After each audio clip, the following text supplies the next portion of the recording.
given that the president...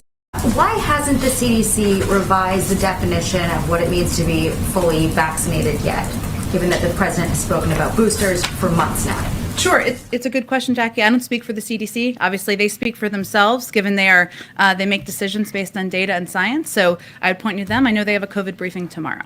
Had the president, emphasizing the importance of boosters for months, and people have to ask the question, or a lot of people are asking the question, would revising the guidance cause some sort of logistical or political or economic consequence that the White House isn't ready to embrace, something like not being able to go to restaurants, or people go to offices, or industries that have suffered labor shortages? We have boosters available for every American.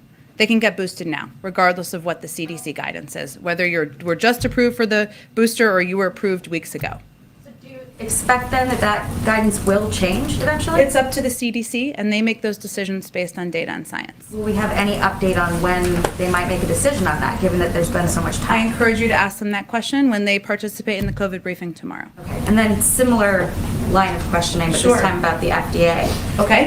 There have been some decisions by the FDA over the last few months that have happened without consulting the panel of independent experts that we saw for authorizations for the vaccines themselves. We haven't seen that with boosters. A couple examples: on the 19th of November, FDA authorized the booster for all adults. 29th, the CDC announced people 18 plus should get boosters. December 9th, the FDA authorized boosters for 16 and 17-year-olds, and just yesterday, the FDA amended the emergency use authorization for the Pfizer booster for kids ages 12 to 15.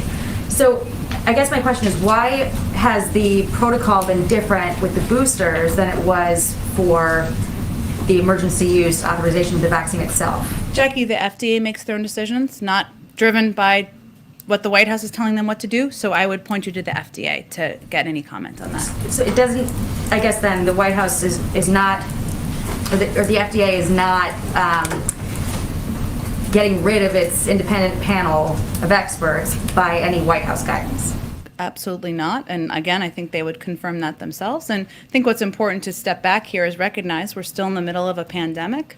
There are still far too many people who are not vaccinated. There are still kids who are at risk because there are not enough people, adults, vaccinated. And I think what we're all collectively trying to do here is protect more people and save more lives, whether you work here or at the CDC or the FDA. Is the president then okay with the FDA making these authorizations without calling their panel of experts? Again, I would point you to the FDA, and they can speak to their decision-making process. Okay, and then real quick on the Florida Surgeon General and testing, what's your reaction to his comments that the U.S. needs to unwind its testing psychology, where people are planning their lives around testing? Is that sound medical advice in the White House view?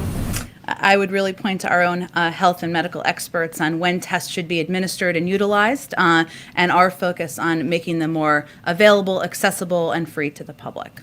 Oh, good. Real quick, is there any reason why the CDC did not include a testing component when it revised its guidance for isolation?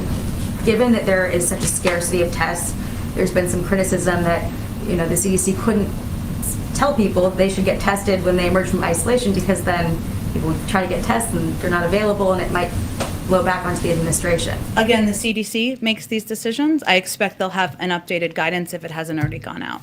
Go ahead. Thank you. I'm sorry, Caitlin, how about you? They're really showing themselves to do really well. Come on, man.